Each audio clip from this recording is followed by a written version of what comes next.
I don't know how many of you are watching horror movies as young as I was, but I've literally been watching horror flicks actively for my entire life. And I'm not even joking or exaggerating when I say this.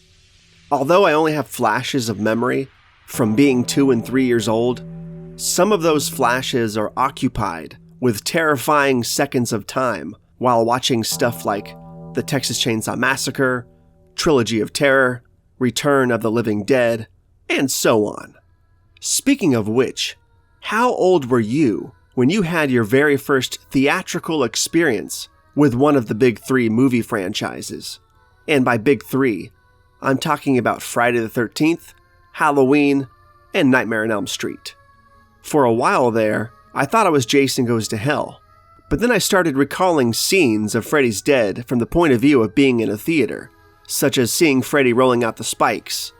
I was so unsure about these memories that I called my mom to confirm whether or not we actually saw Freddy's Dead in theaters way back in '91, when I was 4 years old. And yes, we absolutely did. And she says she got the impression that I didn't like the movie that much. Even as a 4-year-old, I was already decently seasoned in Freddy Krueger madness, so the fact that I didn't like Freddy's Dead, even way back in 1991, shows how long I've disliked that movie, because it hasn't really grown on me over the years, at all. But anyways, were you seeing scary movies in theaters when you were as young as I was? If so, did you turn into a serial killer because of it? I know I didn't. At least that's what I'm putting on record. I saw Jason Goes to Hell in theaters. I was 5 years old, soon to be 6, and my mom had taken me to see it. I remember, vividly, after Jason gets blown up at the beginning of the film, and the title sequence begins, turning to my mom in the theater and asking her if the movie was over. I guess in my 5-year-old brain, they had just blown up Jason, and I, for whatever reason, didn't even fathom the possibility of there being anything else beyond this point. I also remember her keeping her hand over my eyes for the entirety of the camper's sex scene. So whereas hearts being eaten, naked men being shaved, people's heads being deep fried, were all perfectly okay for this 5-year-old tobatto, the gratuitous and prolonged sex scene was simply too much. But that's a topic in and of itself that warrants its own long-form video someday. But what about you? Did you see Jason Goes to Hell in theaters? If so, how old were you? And what is your most vivid memory of the experience itself? Side note, that Freddy Krueger ending blew my mind when I saw this movie in theaters. Absolutely flipped my lunch tray. Let's talk about one of Rob Zombie's more popular characters for a moment, shall we? Otis B. Driftwood, from the infamous Firefly trilogy. Which version of Otis did you prefer and why? And we're talking overall here, not a breakdown of every single category individually, but overall, which version of Otis did you prefer and why? And yes, I understand that he's the same character from House to Devil's Rejects to 3 from Hell, but he's definitely changed a lot between the first film and the third film. Not just visually, but attitude, demeanor, everything.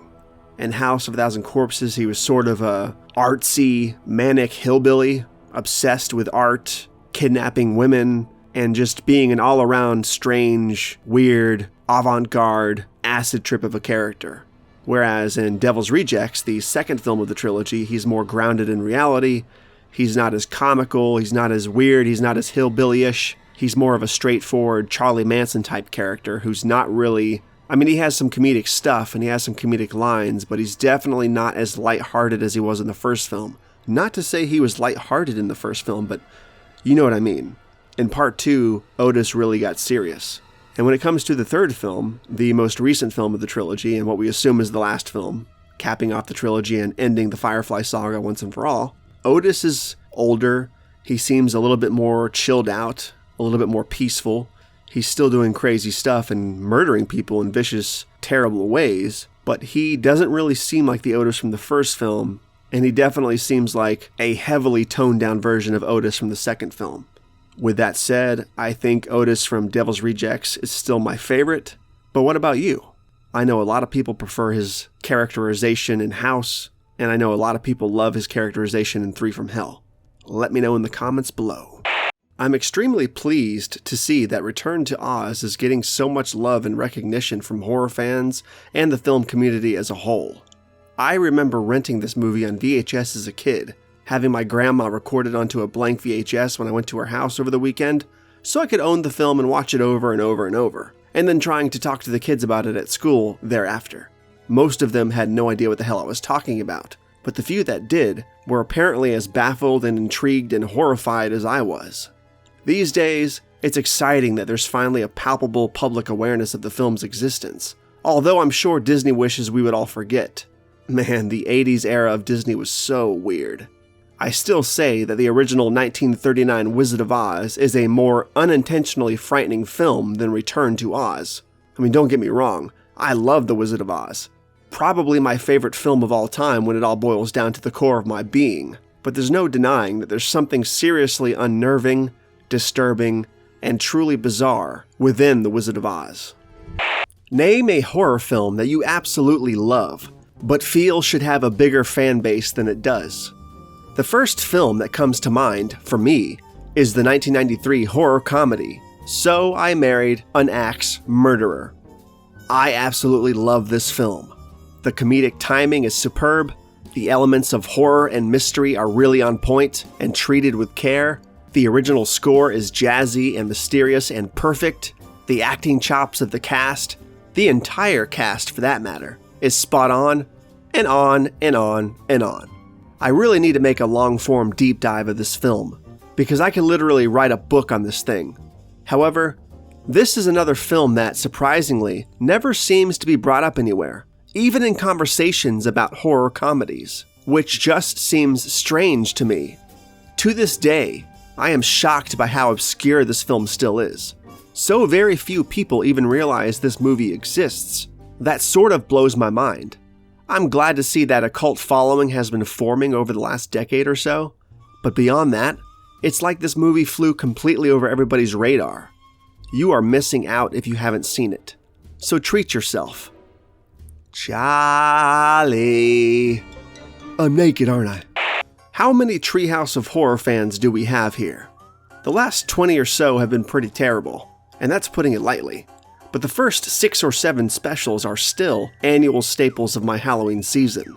Segments like Bad Dream House, If I Only Had a Brain, Clown Without Pity, Dial Z for Zombies, The Devil and Homer Simpson, Bart Simpson's Dracula, The Shinning, Nightmare Cafeteria, Nightmare in Evergreen Terrace, Homer 3, Attack of the 50-Foot Eyesores, Time and Punishment. I mean, this stuff just doesn't get any better. But the few Treehouse specials that followed over the next few years were pretty good too. Not as good as the original 7, but decent enough in their own right, with segments such as Fly vs. Fly, Hell to Pay, The Omega Man, Easy Bake Coven, The Terror of Tiny Toon, I Know What You Diddly Iddly Did, Night of the Dolphin, The Island of Dr. Hibbert, The Fright to Creep and Scare Harms. These are some pretty damn decent Simpsons Halloween episodes. Again, not as good as those first 7 specials, but extremely decent all their own. With that said, there was a noticeable drop in quality from specials 7 through 14, and although I very much enjoyed a select number of segments from each of those specials, as previously mentioned, Treehouse of Horror 7 was when I really started to not enjoy every segment within those specials. As a matter of fact, on a side note, I really didn't enjoy the entirety of Treehouse of Horror 7 almost at all. The Thing and I, Citizen Kang, meh. But I digress. Moving on. I'd say things really started to dip in quality with Treehouse of Horror 15 and onward. I mean, there were surely a few segments here and there that I could find enjoyment in, but they were few and far in between, and none would ever come close to the heydays of The Simpsons Halloween special. I realize this is kind of a strange discussion to have, especially since the typical conversation regarding the quality of The Simpsons is usually one focused on the entire series as a whole, but in my opinion, the Treehouse of Horror sub-series really took a nosedive with special number 15. I'll need to make a long-form video discussion about this someday, so again, I digress. And before I go, I have to give 2 special shoutouts. One to the non-Treehouse of Horror episode titled Halloween of Horror, and one to the Thanksgiving-themed Treehouse of Horror-esque special called Thanksgiving of Horror. Watch them. Now. You know what's weird? There was always a strong police presence in the Halloween films. We are specifically speaking about Halloween, Halloween 2, Halloween 4, and Halloween 5. Yet, in Halloween 6, there seems to be little to no police presence whatsoever. The only scene I can think of where police are actually present is that Jamie's crime scene out of the barn, which isn't even necessarily in Haddonfield. Isn't that weird? I wonder if this was intentional, as if the entire police force that was butchered at the climax of Halloween 5 was simply never replaced, leaving Haddonfield to be secured by maybe non-local county authorities instead. Makes you wonder. I know there was a bit more of a presence in the producer's cut, but that doesn't really count. So, weird. I still love Halloween 6 though. It's just weird. Where are the police? Name a horror film that has an extremely underrated original score. I'll start. Day of the Dead, George Romero's 1985 masterpiece that had an exceptionally great score by John Harrison. Those claustrophobic synths, those 80s bass lines, that Caribbean flair. This has got to be one of the best horror scores of all time. However, also one of the most underrated. I mean, sure, there are plenty of fantastic horror movie scores out there, but I feel like Day of the Dead's score is rarely brought up. However, I was pleasantly surprised to not only see Day of the Dead featured in Season 3 of Stranger Things, but music cues from the film's original score were also used in some of the season's later scenes. So with that said, I guess the score is sort of starting to get its due. In closing, when thinking about other underrated horror scores, aside from 1985's Day of the Dead, I'd say two close contenders would be 1989's Pet Sematary and 1991's Child's Play 3. Two excellent original scores in and of themselves. Would you accept a Friday the 13th reboot that restarted the franchise in a way which eventually led into a plot point where Jason sort of becomes a full-on antihero? They sort of let him get a bit anti-hero-ish in the final act of Freddy vs. Jason, but I'm talking about the full deal here. Like maybe in the first few movies, he's the slasher icon we all know and love, but then, slowly but surely, for whatever reason, by the fourth or fifth film, he becomes full-on antihero. No longer the crazy guy killing anyone who comes to Crystal Lake, but now the crazy guy saving anyone stupid enough to come to Crystal Lake from some other kind of threat in the area that he now has to fight and keep at bay, or whatever. I don't know if this would be some kind of monster, perhaps his undead mother who is worse than he ever was. I don't know what the meat and potatoes of the concept would be. That would obviously be easy enough to flesh out in the writing room. My question for you is, could Jason be an antihero? And would you accept it? I think I could accept it as long as the story felt natural and progressed at a consistent pace. Perhaps whatever threat that materializes within the Crystal Lake area that ends up forcing Jason into this new status would best be filled by the role of Jason's father, who ends up being some kind of crazy supernatural threat that Jason recognizes as the, catalyst for his own hate and anger all along. One that must be stopped. Or something like this. I don't know. The question is, could you accept it? Could Jason be an anti-hero? I'm sure many of us on here literally grew up watching the big established horror franchises over and over again. If you're like me, it's been ongoing since the dawn of your existence. But my question is this. Were you ever legitimately afraid of any of the big franchise icons? Jason, Freddy, Michael Myers, Leatherface, etc.? I, personally, was never afraid of any of them besides Leatherface. Jason was always, and still is, my favorite, but he was more like that badass horror hero that was just cool to watch, rather than someone I was actually scared of. Besides Part 8, he was terrifying in Part 8. But anyways, the same applies to the others. Don't get me wrong, Halloween 4 and Halloween 6 Myers scared the hell out of me, but Leatherface was the only icon out of everybody that was absolutely viscerally scary for me. Visceral, unhinged, real. To this day, even knowing that all of that stuff never actually happened, Leatherface still remains disturbing and unnerving to me, especially when rewatching the original. What about you?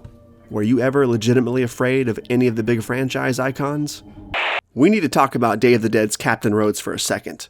I mean, this guy has got to be horror's best villain of all time, Captain Rhodes, played brilliantly by the late and great Joe Pilato. He has got to be the ultimate bad guy from any horror flick. Mean, assertive, domineering, completely abrasive. Everything you want out of a horror movie villain. I mean, you love to hate this guy. We kind of see him start off as a sly, asshole control freak, but then he just devolves into crazier and crazier territory, eventually starting to kill off our main cast and betraying his own military men. He's got a lot of good lines. His logic in the first place is pretty on point, even though he goes crazy towards the end. He makes a lot of sense in the film. He looks the part, sounds the part. The dialogue, as cheesy as it is awesome, and you just believe him. You believe Joe Pilato's performance, and you believe Captain Rhodes as a character. And I just think there's no getting better than Rhodes from 1985's Day of the Dead. I mean, that's a masterpiece of a horror villain right there. A masterpiece. Captain Rhodes for the win. House and House 2, the second story. Great flicks. However, did you ever notice this? Weird, right? Had they ever made a proper sequel to House 2? And no, the horror show does not count. They should have had these guys team up to fight monsters together. Would have been the ultimate payoff. But alas, we instead got the aforementioned horror show, which is still a good horror movie, don't get me wrong. It's just not a proper House movie. Not a proper House sequel, for that matter. However, House 4 was pretty much awesome. But still, no Cheers cameos in that movie either. Missed opportunity, my friends. Missed opportunity.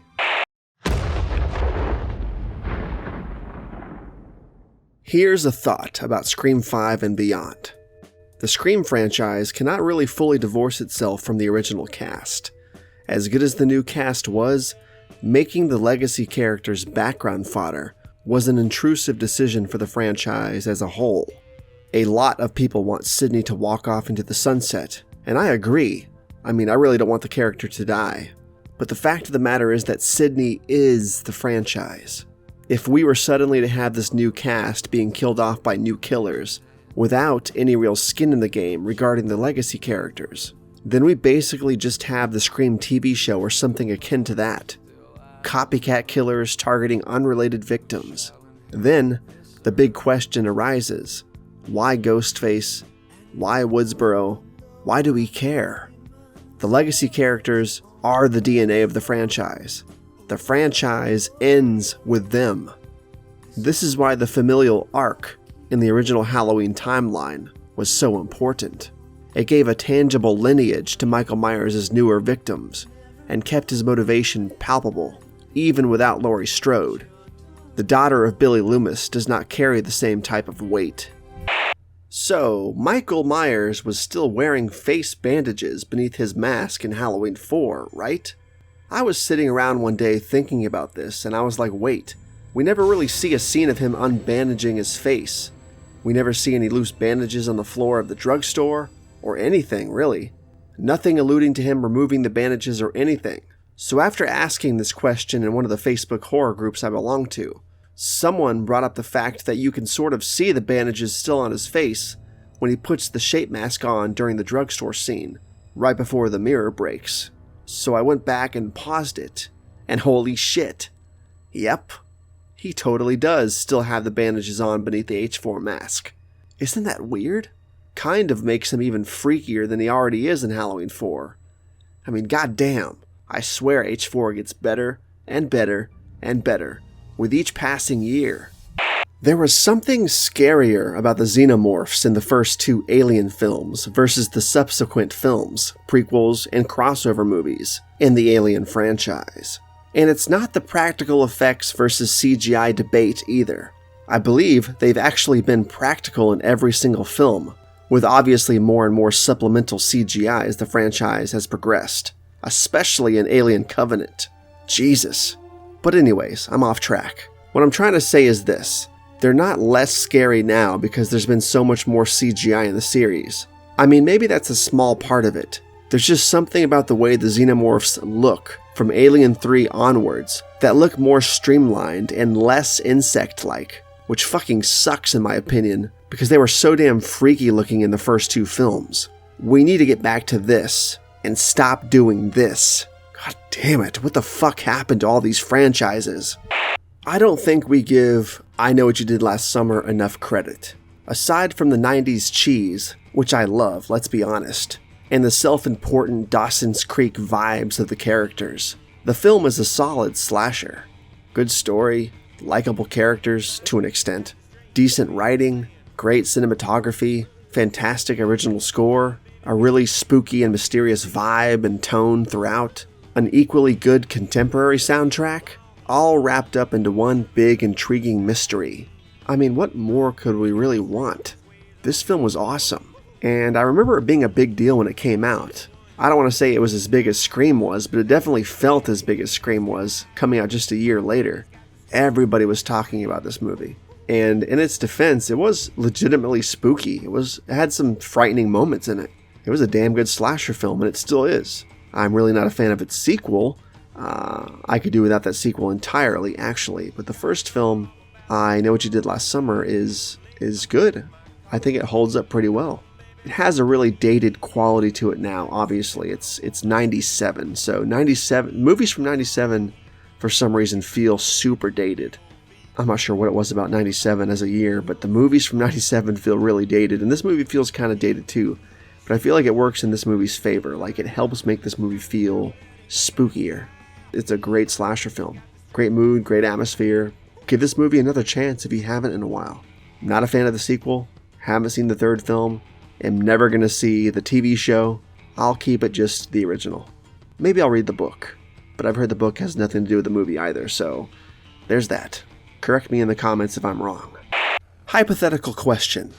You're given free rein to make a direct sequel to any existing horror film.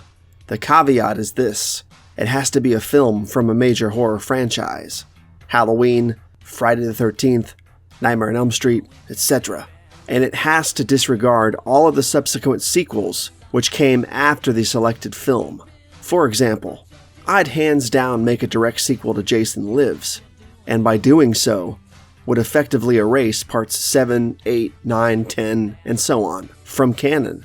That makes sense?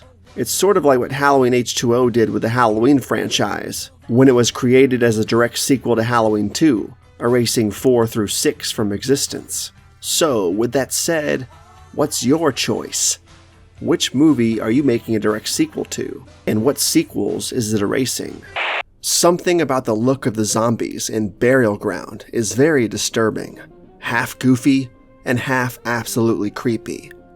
Their costumes aren't exactly the most complicated costumes out there, but for the types of zombies they were, the costumes worked perfectly. As far as the makeup goes, I haven't really done my due diligence and research on it, but it looks like most of the on-screen zombies are wearing crude masks versus makeup jobs. And although I could be wrong about that, it either way works and gives these zombies a very unnerving and outlandish appearance. Just look at some of these fucking things. Look at this guy coming out of the ground. That's good stuff. Look at this goofy fucking Fruit Loop with the bulging eyeball. I mean, he looks like a pug. Then there's this freaky motherfucker with the giant gnashing piano teeth. He's got to be my favorite zombie of the film. I mean, he's nightmare fuel for sure. Whether it's crude papier-mâché masks or whatever the hell they used, these zombies are top-notch in the creep factor. And I wouldn't have changed a damn thing about them. I love this movie. Definitely one of the weirder and more obscure zombie flicks out there, with some of the weirdest, coolest, and most memorably strange zombies ever put to film. Opera is the most slept-on Giallo film out there. You need to see this film if you haven't yet. It's probably the best Giallo film in existence. I saw this movie years and years and years ago when I rented a copy of it from Videoland, one of our local homegrown video stores back in the 90s. And when I say I rented a copy, I mean I told my mom to get it for me and she rented it for me. And I vividly remember renting the movie Pieces at the same time. I had no idea what either film was about, but the VHS covers looked awesome, so I decided to give them a go. I had to be 9 or 10 at the time of seeing those two films, and side note, I looked up the VHS of Opera on Google, and I swear to Christ that none of the ones I found there looked like the one in Videoland. unless my memory is failing me in that regard, which I call bullshit on since I can fucking remember seeing Ninja Turtles in theaters in 1990 when I was just 3 years old. So either they had a bootleg VHS, some kind of international version, or just some alternate US release version that I simply can't find online. I don't know, but I do know that I'm rambling again. So anyways, back to Opera. This has got to be one of Argento's best films, and is what I believe to be the best Giallo film ever made. It has everything you want from a moody Giallo. Mystery, stunning cinematography, creepy music, fantastic kills, abstract imagery, and yes, of course, the expected black leather gloves. But there's so much more I just can't cover here, and it's all so polished and refined and just art. This movie is art. It's a masterpiece, if I may say so myself. You need to watch Opera and stop obsessing over Deep Red and The Bird with the Crystal Plumage. I mean, don't get me wrong, those movies kick fucking ass. But Opera is the cream of the crop. Watch it. And if you've watched it, god damn it and help me spread the word about it. So many people seem to have no idea what this movie even is when I bring it up.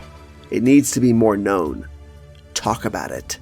Had Adam Green's original Hatchet been given a wide theatrical release, along with its subsequent sequels for that matter, do you think Victor Crowley and his respective franchise would be considered a main stage player in the vein of Jason, Freddy, or Michael Myers at this point? I believe that every entry in the Hatchet series is great in its own right, and I definitely think it would have been heavily embraced by mainstream audiences had it been given the proper chance to do so. But when a series like Hatchet is regulated to super limited release and home video distribution right from the get-go, the series is almost guaranteed to never see the heights of a franchise that saw wide theatrical distribution. I mean, when you have a franchise like Happy Death Day seeing wide release, I don't want to hear anybody's bullshit about Hatchet being too low budget and too cheesy to have been given a theatrical run. God damn it, there are franchises far funkier than Hatchet making the rounds in theaters. I mean, I don't want to hear that shit. But I digress. I hope Adam Green makes 15 fucking more sequels to Hatchet. Long live Victor Crowley. Question: would you accept a Friday the 13th movie that begins with zombie Jason breaking his hockey mask, probably wearing out from natural wear and tear, not like him actually breaking it intentionally, but then out of necessity resorting back to the sackhead look? Would you accept that? Or would you rather see him crudely repair the hockey mask itself, or get a new hockey mask? What would you prefer? Regarding the Texas Chainsaw Massacre franchise, I think I would have preferred a direct sequel to the 2003 reboot that sees Jessica Biel's character, Erin, returning to the area after 20-odd years or so, and basing the story around that. The only issue with this is, of course, the fact that they cut off Leatherface's arm in the reboot. This was actually a plot thread, I believe, in a comic book series that acted as a sequel to the 2003 film. But I haven't read those comics, and I really have no idea where the story went with them. The original 1974 film already had a perfect sequel in 1986, in the form of the Texas Chainsaw Massacre 2. So why do they keep insisting on making requels to the originals is beyond me. I liked Texas Chainsaw 3D a lot, barring its continuity flaws. And its prequel, Leatherface, was better than people give it credit for, but they really weren't needed films. Same with the newest 2022 Texas Chainsaw requel. Unnecessary, and never really justifies its own existence. Give us a sequel to the 2003 film, or give the franchise a hard reboot yet again. Stop trying to continue the franchise from the original. There's a way to do that, and they had the chance to do it with the opening sequence from 3D. But they didn't. So alas, give me a 2003 sequel, or give me the reset button.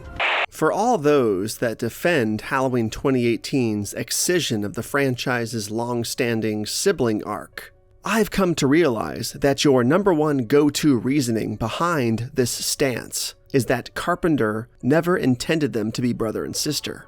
I also hear variants such as, he wrote himself into a corner, or he was drinking and made a mistake.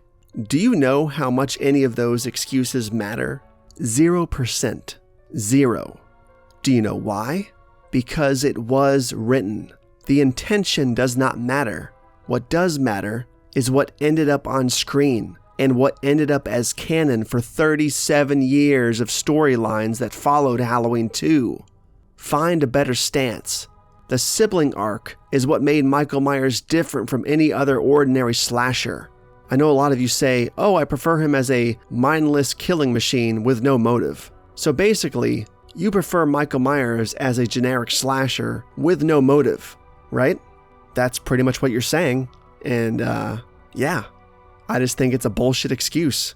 37 years of movies, and suddenly everybody has a problem with the brother and sister storyline. I'm just not buying it. You know what I think's going on? I think this is another fad, where suddenly everybody has to dislike the brother-sister angle because it's not artsy enough, or it's not cerebral enough, or whatever the reason is. I think it's a bullshit reasoning, it's a bullshit stance, and you've got no concrete foundation to back it up. That's what I think about it. And tell me this, exactly how is Michael Myers less scary if he's killing everybody in his family for no reason that we could possibly understand? And I'm not even taking into account the Halloween 6 lore of the Curse of Thorn or anything like that. Just from a surface level standpoint, how is a guy in a white mask killing his family less scary than a guy in a white mask killing a babysitter who isn't related to him at all? He's still killing these people. The brother-sister angle just beefs up the story, beefs up the potential, beefs up future plot devices that could be used instead of just doing the same thing over and over and over again. I mean, Halloween 1, 2, 4, 5, 6 were very different films from one another, with their own little subplots and advancements to the story regarding his family members. But suddenly when 2018 came out, those films were all the same and it was time to do something different. Well, let me tell you something. 2018 didn't do anything different. It erased the sibling arc, making Michael Myers just a motiveless killer, basically Xeroxing the original film. How is that different? How is that better? Whether they're siblings or not, Michael Myers is going to kill the same amount of people. He's not killing civilians besides his family members in the sibling storyline.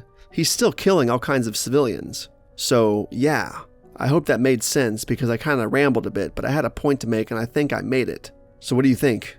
Do you agree with me? Do you disagree? Do you like the sibling storyline? Or do you prefer Michael Myers to be bland and motiveless and like any other generic slasher? Let me know in the comments below. Love you. There's a slew of technical inconsistencies in all of the post-VHS releases of The Return of the Living Dead, but I think the one that bothers me the most is the skewing of Tarman's vocal pitch in said releases. In the original version, the theatrical print, or what was also featured on the original VHS tapes, before the DVD releases and beyond, Tarman's voice is pitched much higher than it appears in the versions most of you are probably familiar with.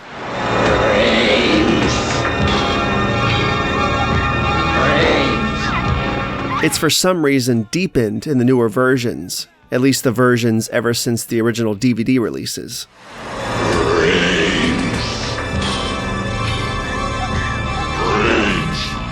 Which I'm sure was a decision made in order to try and make him scarier. To me, although it's a small gripe, is a big deal. He sounded more frightening in the original prints. However, you can in fact still hear the way he was supposed to sound by watching that very same scene during the end credits. And we're talking about the DVD or Blu-ray versions, where that shot is replayed in the montage of scenes from the film itself during the credits, as it originally appeared with his original pitched vocals.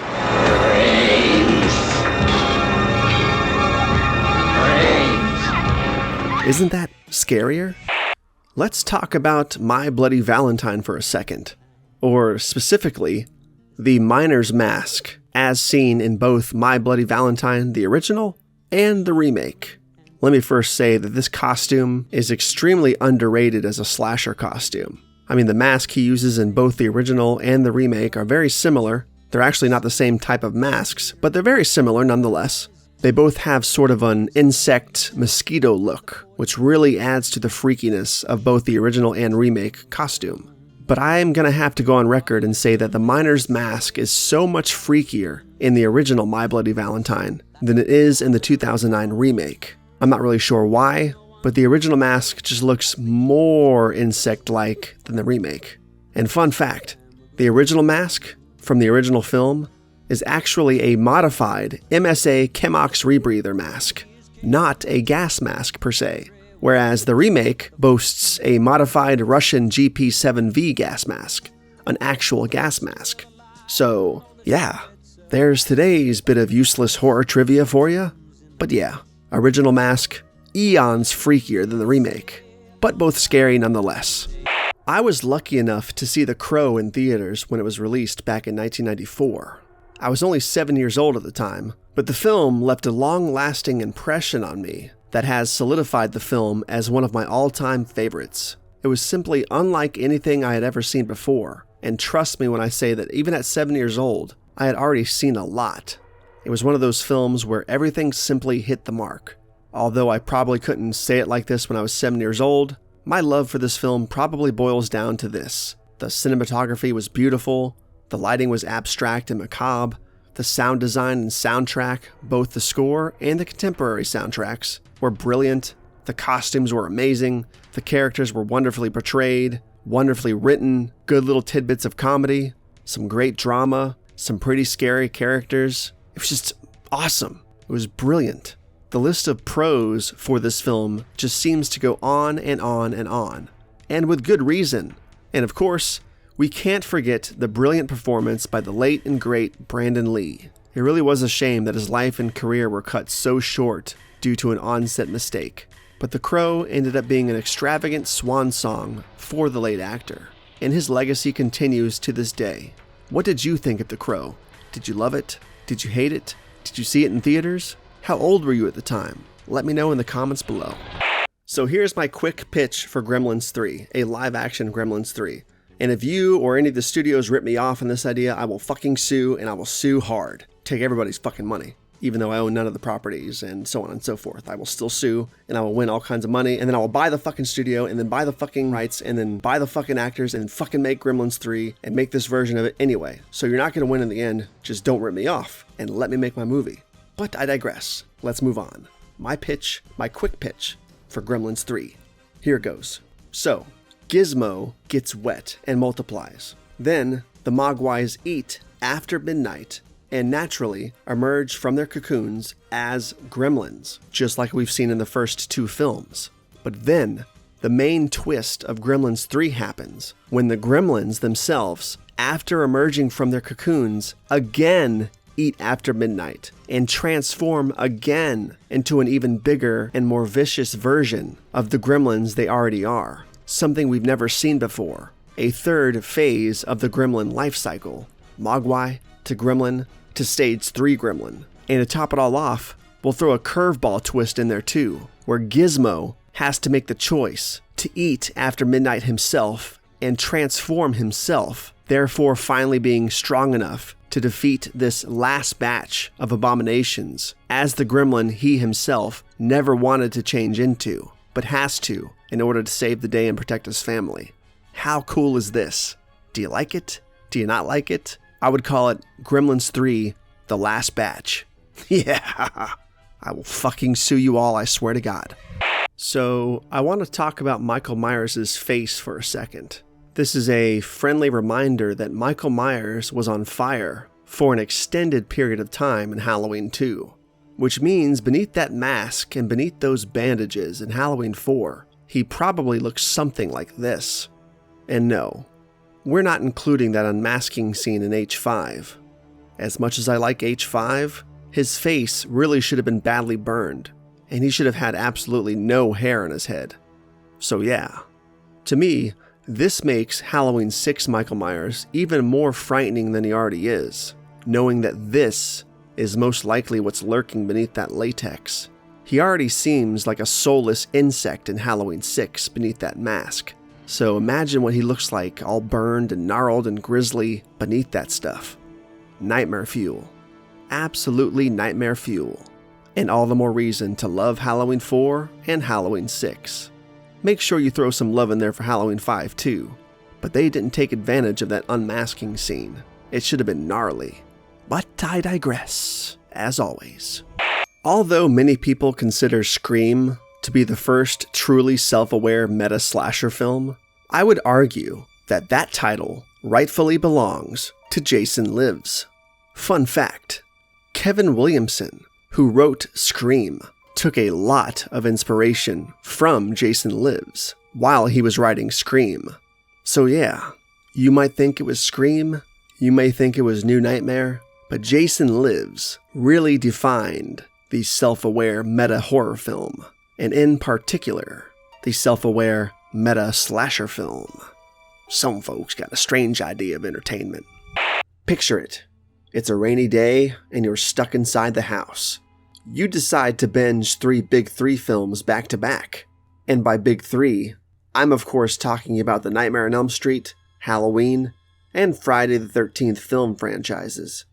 With the mixture of the stormy ambiance outside and the quiet coziness of your own home, which 3 films are you choosing? And keep in mind, this is Big 3 films only. For me, I'm going to start it off with Nightmare on Elm Street 3, Dream Warriors, continue it up with Friday the 13th Final Chapter, and conclude with Halloween 4, The Return of Michael Myers. Those aren't necessarily my all-time favorite films of each respective franchise, but as far as a rainy day is concerned, those feel like the perfect choices to start off with. What about you? What are you binging out of the Big 3 on this rainy day? As a child, I always thought of Scrooged as a horror film. The antics in the film were bizarre, the imagery was jarring and sometimes frightening, the score was frantic, and the scene with the frozen vagrant always disturbed me. What about you? Is Scrooged a horror film in the same way Gremlins and Beetlejuice are? Kid-friendly yet sinister? To this day, Scrooged still walks that line between horror and comedy. Christmas gold, nonetheless. But the question remains, does Scrooged belong in the traditional Christmas films list, or in the horror Christmas films list? I don't know. What do you think? Although the film itself isn't necessarily horror, this scene definitely is. I still remember the feeling of sheer terror as I sat in a dark theater with my mom, watching this scene unfold. I was 4 years old. To this day, I still feel an eerie sense of dread when I watch T2, knowing I'm going to inevitably experience it again. Even now, I can't walk away from this scene without feeling a tiny bit of anxiety. This scene no doubt helped propel my downbeat fear of such a scenario.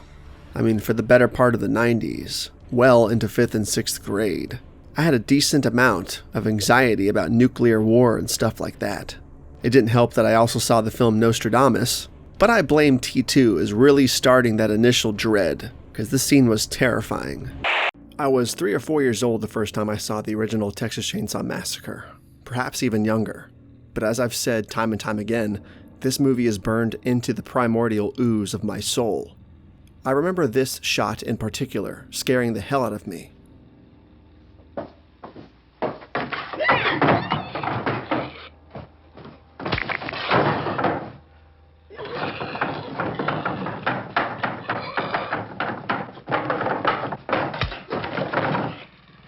The quiet abruptness of Leatherface's first appearance, followed by the shocking bludgeoning of Kirk, and capped off by the terrifying roar of the sliding door as it slammed shut.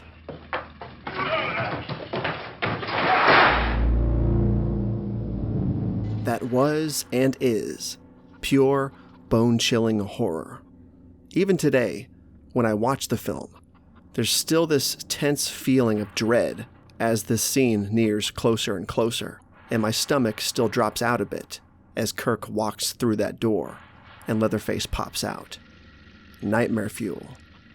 It's a peculiar thing, and I think this probably applies to a lot of you, that we can watch other horror movies that are arguably more violent and gory than this film.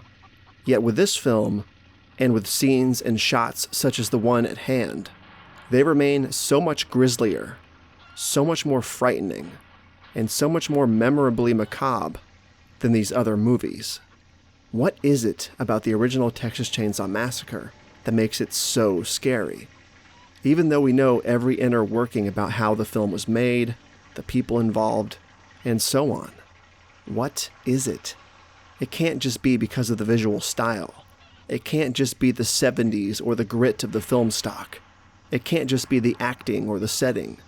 Even if we put those things in a big stew together and say it's an amalgamation of all of the above, that still doesn't nail the answer for me. Is it the tone? Is it the mean-spirited aura of the film? Is it both? You see what I mean? I've never been able to fully explain myself regarding this subject, and I have a feeling that I never will. There's something to that, I think, and perhaps there's more fun to be had in constantly trying to figure out what makes this movie so scary and never finding the answer than there is in actually having a concrete answer. What do you think? I feel like my horror brain thinks about Jason Takes Manhattan at least once a day. Even if just for a split second, my mind will wander to some shot or some scene or some sort of visual spurt, some music cue, some sound effect, something related to the infamous 8th installment of the Friday the 13th saga. With that said, if you've ever heard me go on record before about Jason Takes Manhattan, which if you're familiar with this channel at all, then I'm sure you have, I just want to point out that I still believe Jason Takes Manhattan is extremely underrated, both as a sequel in the franchise and as a slasher movie in and of itself. Do I think it's starting to get its cult following? Yes, I've said that before. Is it happening fast enough though? No, it's not. I've been screaming from the rooftops for fucking decades. Jason Takes Manhattan is a fantastic fucking horror movie, and only now are people starting to kind of be like, well, yeah, it's an okay film, but it's still a terrible Jason movie, and other shit like that. Stop it. Stop making excuses and just stand behind your statement. If you like the film and feel the need to defend it, do it. Don't say you like it and then conclude your thought with something that ends up degrading the film, giving you a pardon with the people who actually don't like it themselves. You don't need excuses. You don't need to feel like you can't like it. Jason Takes Manhattan fucking rules. And those who don't like it can continue to be wrong. Own that shit. The naysayers don't care what you have to say, and care less about what you have to say when you put a pin in your stance with a sentence that negates what you just said in the first place. Okay, rant over. But come on, own your thoughts, people. Own your thoughts. Not just about Jason Takes Manhattan, but anything in life. Own that shit. But anyways, since this fucking video is about Jason Takes Manhattan, let me go on record again and say this. Not only is this movie a fantastic slasher film in and of itself, but it's also a Friday the 13th sequel dipped in a neon acid bath of craziness. The only reason people don't like it is because Jason spends little to no time in New York City itself. If it was simply called Friday the 13th Part 8, everybody would revere it. But instead, again, everyone has to hate this film because the title is quote-unquote misleading. Here's a thought. How about you just shut the fuck up and enjoy the movie for what it is? You still love the final chapter, right? That has a misleading title, considering. You love A New Beginning, right? Misleading title as well. That wasn't the beginning of anything. You loved Freddy vs. Jason, right? Jason wasn't even in the fucking movie. Just kidding about that last part. But I think you're picking up what I'm putting down. Also, you're sniffing glue if you think Jason actually turned into a little boy at the end of Jason Takes Manhattan. That was plain and simply another one of her hallucinations. Stop saying, that movie was garbage, he turned into a little kid at the end, and find some shit that actually makes sense. Now, I'm gonna go spend a few hours rage commenting on every Jason Manhattan naysayer I can find. Wish me luck. I remember being confused beyond belief the first time I ever watched Halloween 3 Season of the Witch. Thoughts and questions ran through my head. Where's Michael Myers? Why are there robots in this movie? Is this the same Halloween series or is this a different one? I had no idea how to find the answers to these questions until a few years later, when the World Wide Web became a commonplace. My mom was, naturally, useless in helping me solve the mysteries of Halloween 3. And all of my friends were in the same damn boat that I was. So it seemed that, in the early 90s at least, Halloween 3 confused and baffled an entire generation of kids. I spent many nights searching Videoland, searching other local video stores, convinced that there was a secret third Michael Myers film out there somewhere, completely unrelated to Season of the Witch, because I knew Halloween 4 existed and so on and so forth, and vice versa. I just knew there had to be a Season of the Witch Part 1 and 2 somewhere, and that there were simply 2 Halloween franchises going on at the same time, but unrelated to one another. It didn't help matters at all having Michael Myers himself on an actual TV set within the movie itself in an advertisement for Halloween 1, in Halloween 3. I was just like, what? My brain couldn't even construct an understanding of the situation way back then. The confusion was definitely real, and although the film itself kicks all kinds of ass and has become a cult classic in and of itself these days, reaping the respect of a lot of the Halloween fanbase, I feel like a lot of the people who still dislike this film are probably harboring a certain level of anger toward the film due to the initial confusion it caused for the aforementioned generation of kids who grew up in the early 90s. With that said, I would have to insist that you give the film another whirl if you're one of those people still holding that grudge. Was it a mistake to try and make Halloween an anthology franchise? Yes. Should the film have been released as something other than Halloween 3? Absolutely. But let's embrace the film for what it is. And what it is, at its core, is a spooky little Halloween ride filled with horror and science fiction and disintegrating booby-trapped Halloween masks and exploding robots and crazy Irishmen and, of course, Tom fucking Atkins. You can't go wrong with Season of the Witch, ladies and germs, I promise you that. Is Michael Myers self-aware? Is Michael Myers capable of critical thinking? To both of these questions, I would answer yes, without hesitation. Think about it. Over the course of the series, we see Michael Myers driving a car, which means he knows how to operate a vehicle and maintain himself while on the road. We see evidence of him eating, therefore he knows that his body needs sustenance in order to keep functioning.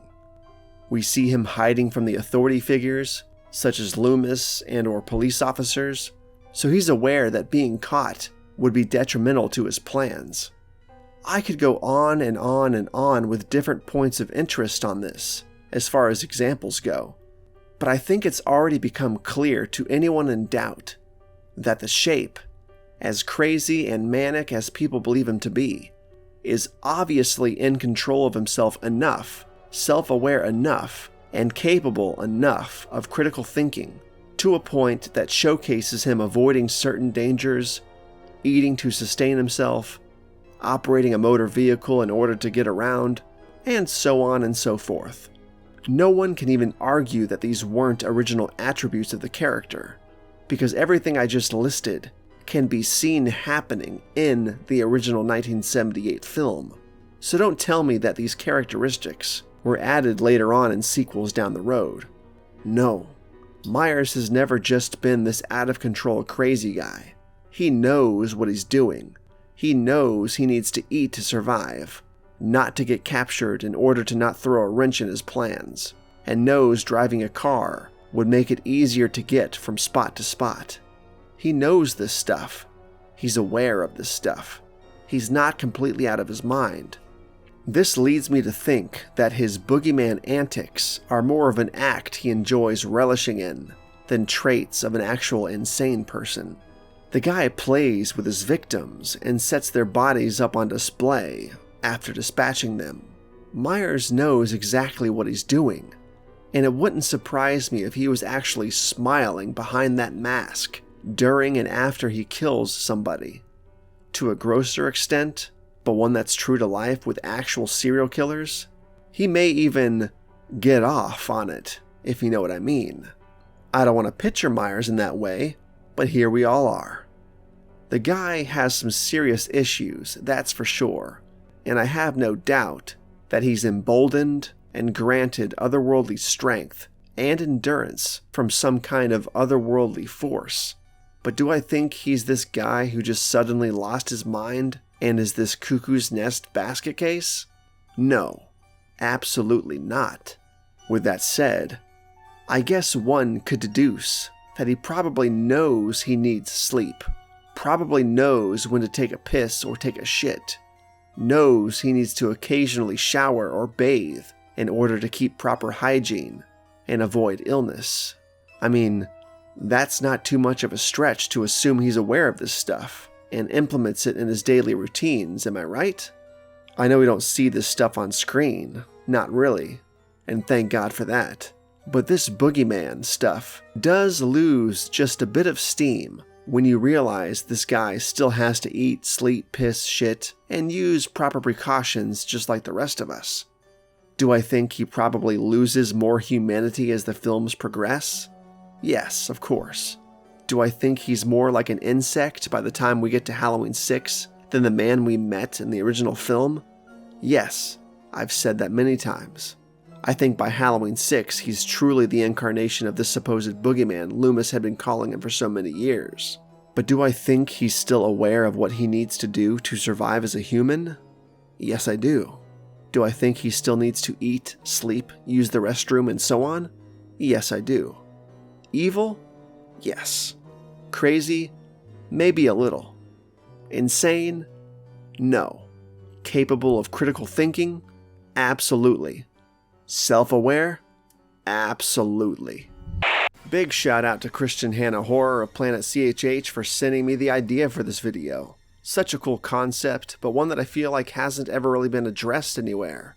I mean, I'm sure we've all, as Halloween fans, subliminally had this thought before, but I'll be damned if I've ever had a discussion with anyone about it, and I really doubt you have either. But what are we even talking about here? Well, today we're talking about the infamous theatrical poster for 1988's Halloween 4: The Return of Michael Myers. Why are we talking about this poster? Because, check this out, and look out for this subtle change. Ready? Did you see that? Isn't that insane? The H4 poster instantly becomes a perfectly fitting, perfectly acceptable Halloween poster, just by changing the logo. Isn't that wild? I think, for years, fans of the Halloween series have been baffled by the H4 poster. Not because it's a bad poster, not by any means. The poster is fantastic. The design is great, the placement of the content is great. It's not those things. It's because of these two factors. Number one, the poster shows one of the houses from the original film, which does not feature in this movie in any way. And number two, the poster also showcases an H1 style mask as its image of Myers, which, as you know, does not feature in the film in any way. From a guy who loves Halloween 4 and everything about it, including the masks actually used within the film, I too have always found this choice of poster for the film to be a strange one. But if you just switch the logo to a Halloween 1 logo, you instantly have a fantastic alternate H1 poster, concept poster, or whatever you want to call it. How cool is that, huh? Also, check out my NAG Ultimate Cover Mask, which is what I believe to be the best and most accurately sculpted H4 cover mask in existence. This is mine from last Halloween season, directly from NAG, but you should also see some of the work other artists are doing with this piece too. Some of these paint jobs are absolutely incredible on this thing. Highly recommend the NAG Ultimate Cover Mask, whether you buy it stock from NAG as I did, or simply buy yourself a blank and either finish it yourself or have another artist of your choosing do it for you. But I digress. Killer poster, killer alternate H1 poster, killer mask, and again, big shout out to Planet CHH for sending me the idea for this video. I've said this time and time again, and I'll probably say it 100 more times, and make at least 100 more videos about it. Halloween 6 Michael Myers is scary as hell. Part of what makes H6 Myers so frightening, besides the film's terrifying, goblin-ish mask design and George Wilbur's imposing presence, is the fact that the shape legitimately feels like an otherworldly force of nature that you cannot and will not ever be able to truly get away from. I feel like you could hide from and outsmart Michael Myers in the first few films, but in Halloween 6, I think Myers would find you no matter what. That scene where he's power walking down those corridors, chasing after the main characters, helps illustrate this point. That is some anxiety-riddling stuff right there.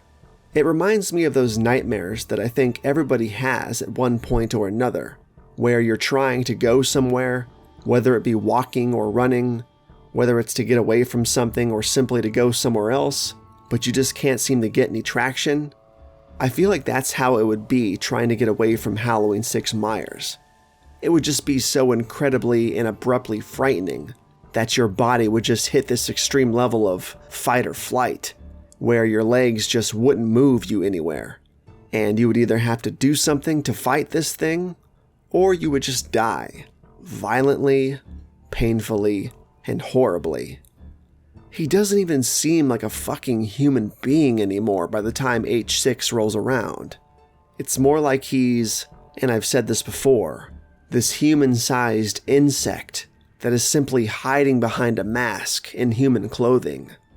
Do you remember that freaky-ass movie called Mimic? That's what Michael Myers in Halloween 6 reminds me of to an extent. One of those fucking things. I mean, obviously we know he's still human, and still has to eat and sleep and use the restroom and all that stuff. But I'll be damned if this version of Myers doesn't seem like the most boogeyman version of the character out of the entire franchise. Horrifying. Absolutely horrifying.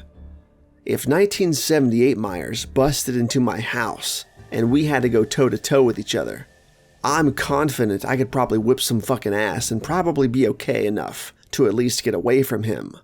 Probably even with Part 2 Myers. But once we start getting into Halloween 4 territory, that's when the inescapable Myers really starts taking hold as far as I'm concerned. However, when you put Parts 4 and 5 Myers up against 6, I still think 6 is scarier and more inescapable than those two put together by a long shot. Even though Wilbur played Myers in Part 4, there's something just unnervingly inhuman and incomprehensibly frightening about Michael Myers as seen in Halloween 6. That motherfucker is the boogeyman. Let's take a moment to discuss modern-day horror icons. Or, well, the lack thereof. Where are they? Who are they? Why are modern-day horror icons not prominent like the ones from the 80s and to a smaller extent, the 90s? Where's our modern Jason, our modern Freddy, Leatherface, Pinhead, Chucky, Ghostface? And no, I'm not actually talking about the specific icons I just listed by name.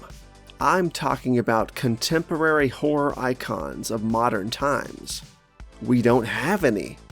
We don't have any icons that are as revered or relevant as the ones from decades ago still are. We don't have any big modern mainstream horror villains splashing onto the big screen year after year. But why? Well, I'll tell you why. Movie studios simply do not believe in palpable horror icons anymore, and therefore, all of the great modern-day icons have been reduced to straight-to-DVD fodder, even though they're equally as good as the icons we grew up with. Okay, maybe not as good, but damn good in their own right. The movies from back in the day had big studio pushes and big marketing campaigns. These days, the masses are not treated to these newer icons because half of them don't even know they exist. If there isn't a big publicity campaign and PR spin, the masses will not even know about it, acknowledge it, or embrace it. Even with the advent of the World Wide Web, if there's not a big push, the masses just don't seem to be aware of it. And that's the bottom line. The only big studio icon to emerge out of the last 15 years or so and be embraced by the mainstream masses has been Jigsaw. And I don't even really consider him a horror movie icon in the vein of the other aforementioned icons. But that's it. Jigsaw. Have we had some other excellent villains? Yes. But were they given the proper mainstream introductions with big marketing campaigns and wide theatrical distribution? No. We have an excellent lineup of modern icons. They're just not known or embraced by the public, especially compared to the icons of the 80s and 90s, because the studios don't care about icons anymore. Think about how big the Hatchet series could have become in the zeitgeist of contemporary horror had it been granted a wide release with a big marketing push. Victor Crowley would be a mainstream icon of horror. Think about Art the Clown from the Terrifier and All Hallows Eve films. He probably would be huge. And there's plenty of others that probably could have been huge if they had just been given the chance to do so, to really capture the zeitgeist. I mean, who do we got? I guess we got 2 full films of that babyface killer from Happy Death Day. Wow. Who else? And I'm talking about new contemporary icons, not Myers or Freddy or Chucky or Ghostface, but new icons. Who? There's nobody. There's nothing. And that sucks, because 20 years from now, we should be able to have discussions about all the great icons of the 2010s and 2020s. But instead, we will still be talking about the OGs. Not that I don't love the OGs and prefer them over everything else anyway, but we're just going to live in this nostalgia bubble forever? That sucks, man. That sucks. Let's talk about family-friendly Christmas horror films for a moment. Yes, they do exist. Films that are definitely horror flicks, but are at the same time wrapped in this family-safe bubble wrapping that makes the film safe enough to watch with the kids, without being too frightening, gory, sexual, or over the top, but still giving us, the horror enthusiasts, the kick we need to really be satisfied with the film on a horror level. My top 3 family-friendly go-tos for the Christmas season would have to be 2015's Krampus, 1984's Gremlins, and of course, 1988's Scrooged. All 3 of them horror films, all 3 of them Christmas films, but all 3 somehow wrapped in the bow of somewhat family-friendly entertainment.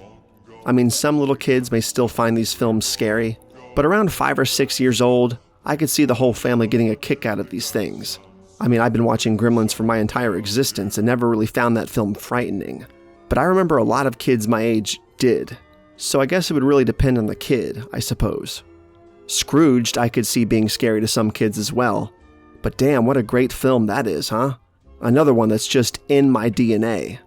But anyways, I'm sitting here thinking about other family-friendly Christmas horror flicks. And besides the 3 we just talked about, I cannot, for the life of me, think of any other ones. I can list a damn slew of Christmas horror films, but Christmas horror family films? All I can think of is Gremlins, Scrooged, and Krampus. Isn't that weird? Help me out. I have my Christmas movie list, I have my Christmas horror movie list, but there's got to be more than 3 films to add to my Christmas horror family films list, right? Right? There is a slew of 4th of July horror movies out there, some explicitly tied to the holiday, and others which sort of capture or evoke the spirit of Independence Day. I know the go-to 4th of July horror movie for a lot of people is Jaws, and they aren't wrong. For some, it's the 90s cult horror flick Uncle Sam, which is a weird but charming little gem that still seems very overlooked. There's also a big chunk of the community that considers I Know What You Did Last Summer as the quintessential 4th of July film, and not many would argue with that stance. The 3 films we just talked about are all fantastic in their own right, and all are perfect movies to enjoy on or around the 4th of July holiday. And there's plenty of other horror films that are worthy of this list as well. But there's one movie in particular that I feel is often overlooked as a 4th of July selection, one of the greatest zombie flicks of all time, and one of the best horror films of all time in general, but one that doesn't usually make the list for 4th of July bingers, is the 1985 masterpiece, The Return of the Living Dead. I don't think this film really needs any introduction, but this movie has it all, and is absolutely my perfect choice for a 4th of July horror movie. It takes place on July 3rd, they talk about the approaching holiday barbecue, you can feel the sweltering summer heat through the screen, the frenetic tone and chaotic energy feels perfectly in line with the excitement of Independence Day, and last but not least, the film culminates with fireworks the characters of the film are surely never going to forget. As a matter of fact, those fireworks are probably the last ones they'll ever see. I get that the film doesn't talk about the 4th of July exhaustively. There's not American flags everywhere or fireworks. There's no actual on-screen barbecues or shish kebabs. And the themes of Independence Day don't necessarily have anything to do with the narrative of the film itself. But for me, Return of the Living Dead is so bombastic and so all-American and so perfectly summertime that it just resonates with the holiday. And I think the end film date of July 3rd was definitely not an accident. Again, Jaws is a great choice, and definitely one of my favorite 4th of July horror films. But if it comes down to just watching one horror flick for the holiday, the 1985 zombie epic is my number one choice, hands down. With that said, happy 4th of July 2022. Stay safe out there tonight, don't drink too much, don't blow off any fingers or toes, and make sure your kids are wearing their noise-canceling earmuffs if you're going to be too close to any super loud fireworks. And again, don't drink too much, people. Remember, we all have work tomorrow morning.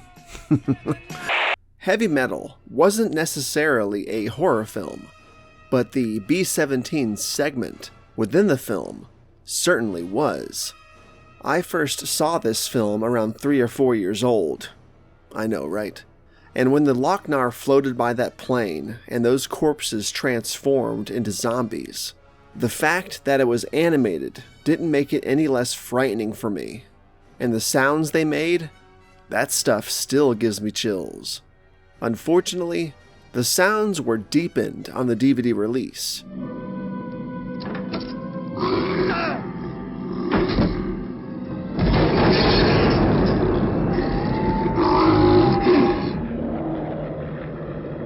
I haven't checked out the Blu-ray yet, so I can't confirm if the voices are still deepened on that release. So with that said, the only way to hear the original zombie audio was with an old VHS copy I had of the film. Not the '96 official VHS release, mind you, but one that my uncle had recorded back in the early 90s from some HBO showing of the film. I can't comment on the VHS release from '96 because I don't remember if the voices were already deepened on that version or not. So after doing some digging and coming up short on YouTube, I found a commenter somewhere that explained the Spanish version of the film sounded different than the regular version. So I checked it out. And boom, the zombies sounded how I remembered from that bootleg recorded VHS from decades ago. Check this out.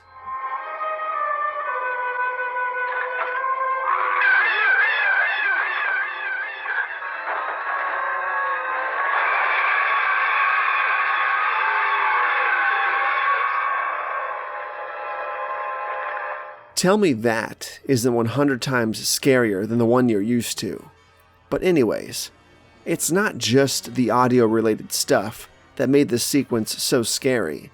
It was the silent hum of the airplane after everyone was dead.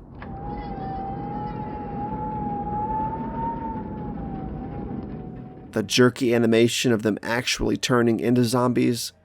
The animation style itself. The art design. Not to mention the horrors of the deserted jungle island the pilot finds himself on after escaping from the plane. Those zombies were equally cool and equally creepy as the ones from the plane. I love this movie, and I absolutely love this sequence. Anyone else find this sequence incredibly creepy? And also, when's the last time you watched Heavy Metal in its entirety? We have so many Skews in the Halloween franchise at this point that you could literally dive into at least 5 or 6 different viewing sessions that end on a totally different note than the last. With such a vast array of Halloween fans out there, and so many different Skews and timeline options to choose from, you could literally get a big group of friends together, and it would be entirely possible and likely that each person would have an entirely different preferred lineage of films than the other. Isn't that weird? Do you just want to watch Halloween and Halloween 2? Check. Do you just want Halloween, Halloween 2, 4, 5, and 6? Done. Do you just want Halloween 1, 2, followed by H2O? Okay. Just Halloween 1, 2, H2O, and Resurrection? Alright. Just part 1? Sure. Just Season of the Witch? Why not? Just Rob Zombie's Halloween 1 and 2? Have at it. Just Halloween, Halloween, Halloween Kills, and Halloween Ends? Go watch them. What's interesting about these Skews, though, is that Halloween fans will defend their own personal favorite timelines relentlessly, seemingly taking great offense to those with favorite Skews that differ from their own. And I'm not really sure why that is. However, I am one of those people, preferring the original timeline of Halloween 1, 2, 4, 5, and 6 over everything else, and I will argue with you and debate you endlessly on my reasons for believing it to be the best. Guilty as charged, I suppose. I, by no means, think you're an idiot for having a different favorite timeline skew than me, and I don't think any less of anybody who has an opposing opinion on the matter. But I do have a very specific problem that probably both makes me a hypocrite and a shit starter. But tell me I'm wrong. Here's my problem. People defending the newer 2018 timeline and considering it the only canon that matters, simply because it's current and new and what's happening right now within the franchise. Yes, these people do exist, and yes, this is a complete bandwagoned, quote-unquote, while it's hot fad that just drives me up the fucking wall. If you legitimately find the new timeline to be your favorite, all the power to you. That's awesome, and I'm happy for you. But if you're just going balls to the wall for it because it's new and what's current, which a lot of you are, and don't fucking tell me you aren't, then you're insane and I fucking hate you. Just kidding. I love you. But stop it. New, trendy, hip, and current doesn't automatically equate to the best. Well, the new timeline erases everything but the first movie, so none of that stuff matters anymore. Nobody can touch JC as Myers, that's for sure. Jamie Lee Curtis is the best. They are brother and sister.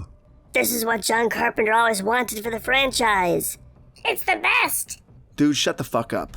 Chances are you were saying the same shit during the Rob Zombie era, or the Halloween H2O era, or prior, or you were just simply too young back then to experience the other Skews, so now that you're knee-deep in this new era and experiencing it firsthand, suddenly that makes you the proponent of Halloween canon, and what is or isn't said canon, or what skew matters most.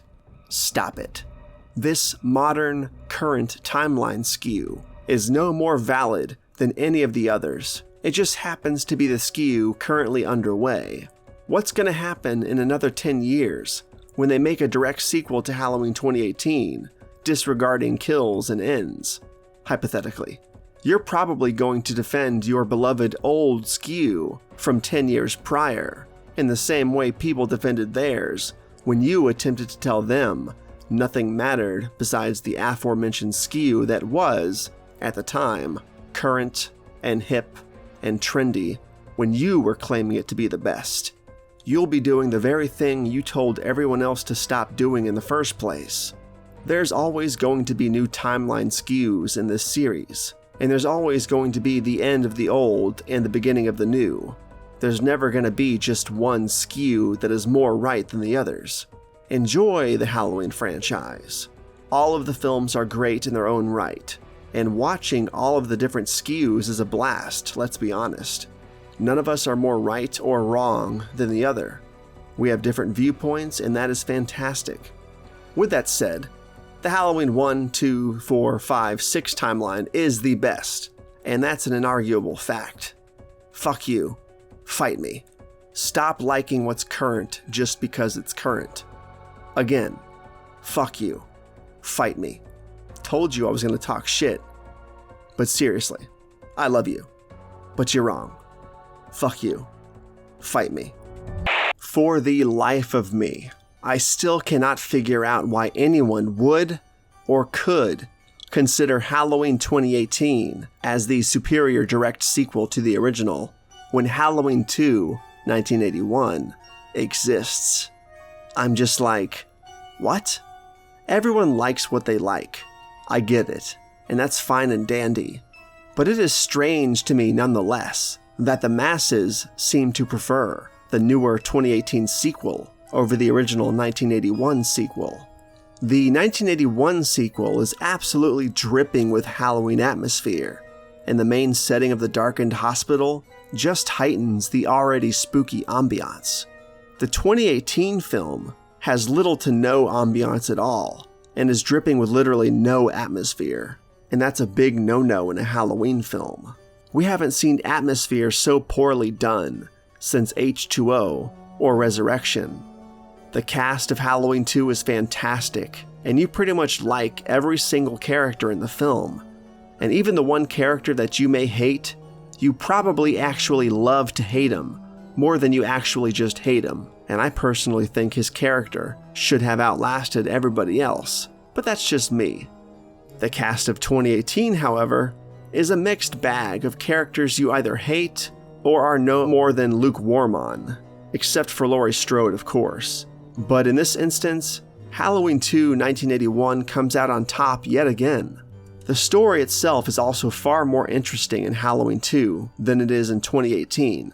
Say what you want about the Sibling arc, but there was no shortage of palpable, story-driven content within the original sequel, where Halloween 2018 was just, Michael escapes again, Laurie is mad, kill Michael, yay! And what about the cinematography? Halloween 2 is an absolute visual treat as far as its lush and smooth cinematography goes, and it feels perfectly in line with the 1978 film. 2018 doesn't have bad cinematography by any means, but when stacked up against the 81 film, there's just no argument here at all.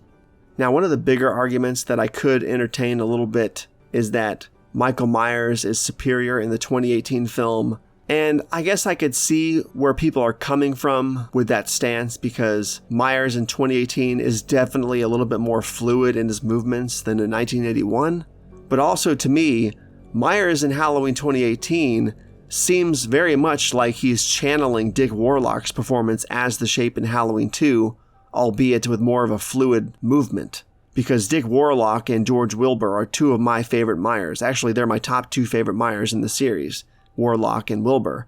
And Warlock, I think, killed it as the Shape in 1981. He was fantastic. Halloween 2 Myers really is the embodiment of what Loomis always said the Shape was. Until you got down the road to part 6, that motherfucker's also the boogeyman. But yeah, I mean, that's a decent argument. But again, I think Warlock still steals the show as Myers. I just think he's creepier than JC. I get that JC is more of a fluid motion Myers, but Warlock's almost like Terminator movements are what make that version of Myers so incredible. So again, I have to give it up to Dick Warlock in 81. But I can entertain that argument. That's a good argument. That's one that's I can see that being a palpable conversation. But yeah, other than that, I don't see how anybody could actually put the 2018 film up against Halloween 2 81. Like, it doesn't stack up at all. It just doesn't. We haven't even talked about the music yet. The music in Halloween 2 is fantastic. It's that early 80s synth, that very creepy synth stuff going on, and I fucking love it. The soundtrack for Halloween 2 is so moody and atmospheric, and it's just perfect. I think I prefer it over every other soundtrack in the series. I think it's absolutely Halloween. Like, if Halloween had a signature sound, the Halloween 2 soundtrack is what comes to mind. 2018's soundtrack was good. It was really good. But does it really feel like a Halloween film? Not really. Halloween 2 sounds like Haddonfield. Halloween 2018 soundtrack sounds like an awesome rock and roll horror movie. So again, 1981, man, it's everything about it. It's fucking fantastic. I could go on and on about this, and maybe I will in a longer form video someday, like an actual full-length video essay. But since I'm starting to ramble here, I'll kind of tidy this up and close up this conversation with this. One last aspect that I think is in 81's favor, and that's Haddonfield itself. Haddonfield in the 81 film feels like classic Haddonfield.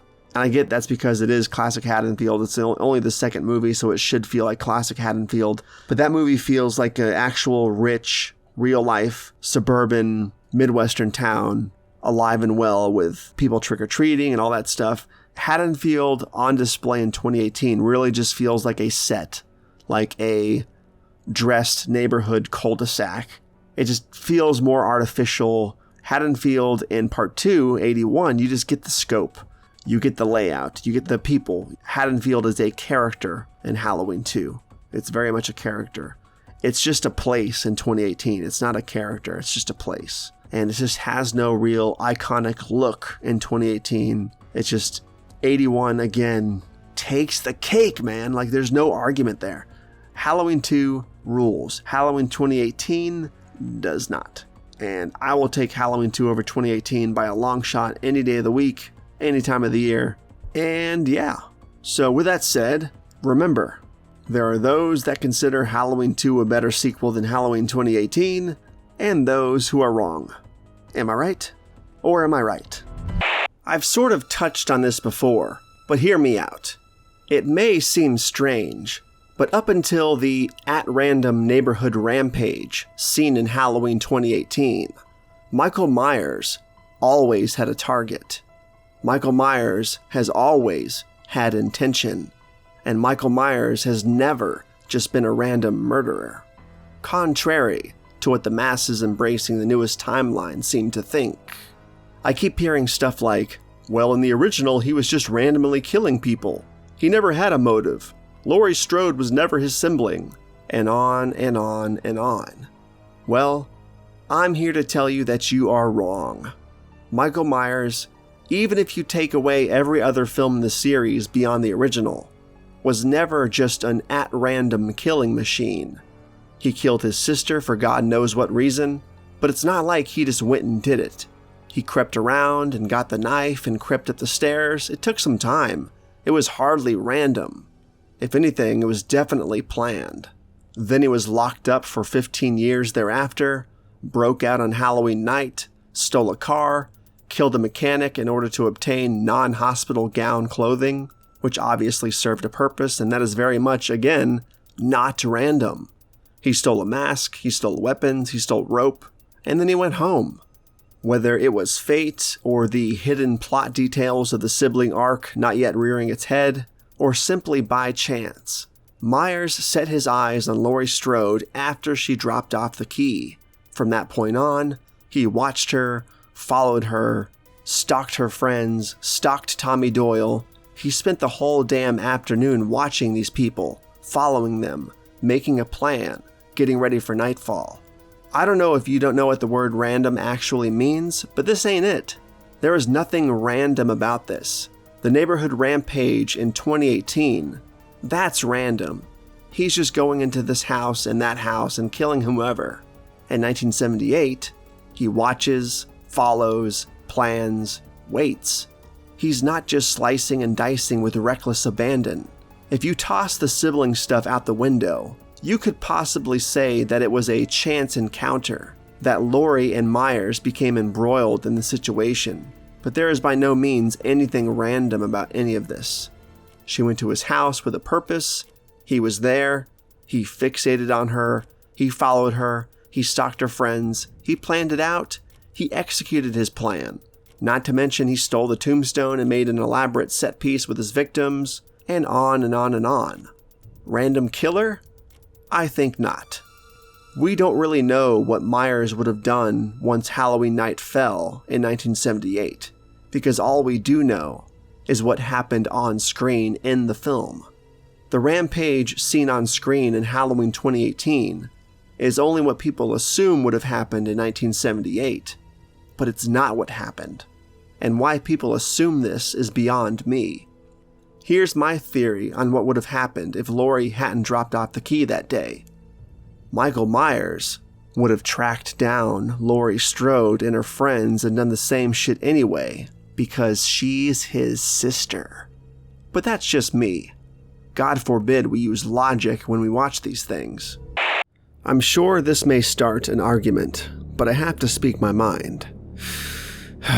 Here it goes.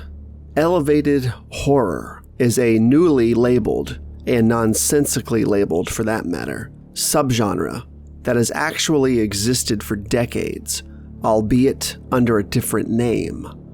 Allow me to expand on the subject. What people have now recently coined as elevated horror is actually what a certain facet of European horror is and has been for decades and decades and decades.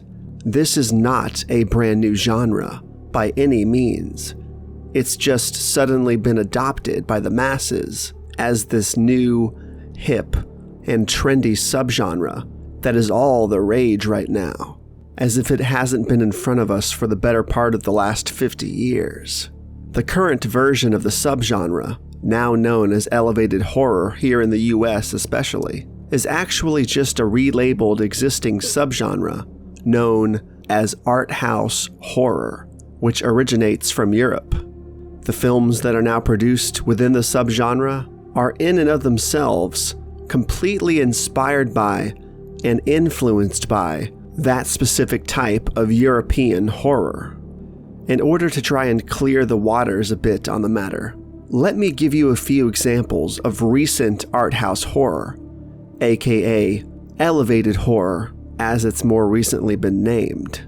Mother, Midsummer, The Witch, The Lighthouse, Hereditary, The House That Jack Built, the Suspiria remake, Get Out, The Babadook, The House of the Devil, and so on.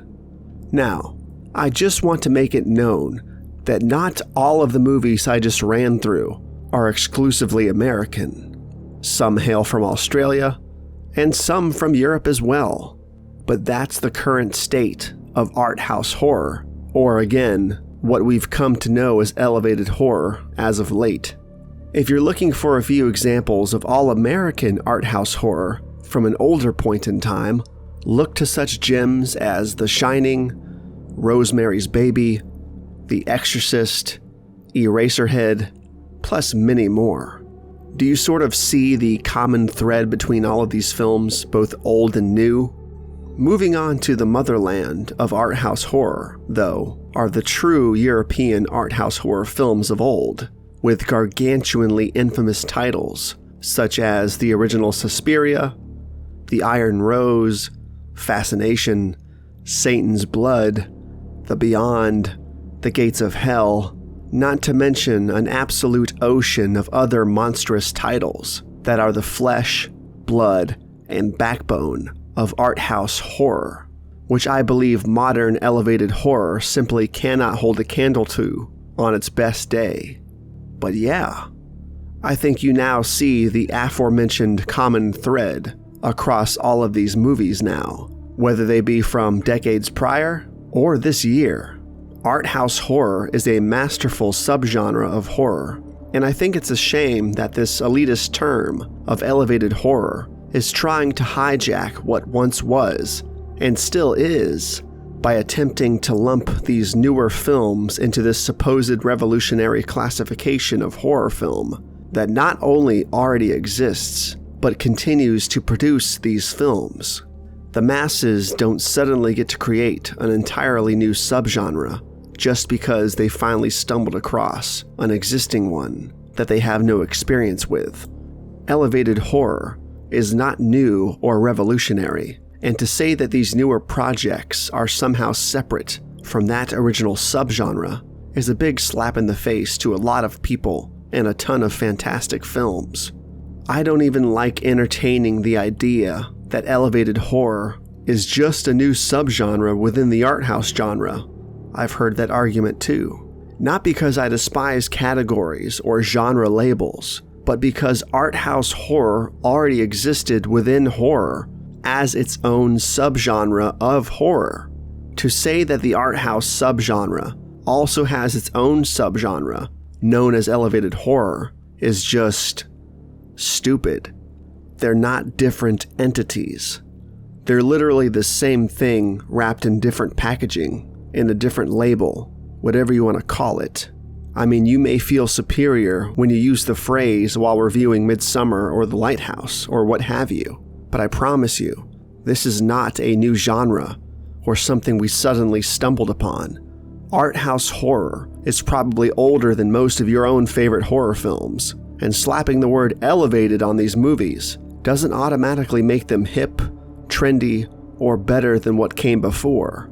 Perhaps I'm being a little too harsh on this label, but if I'm being honest, this whole quote-unquote elevated horror nonsense comes off a bit too pretentious for my taste.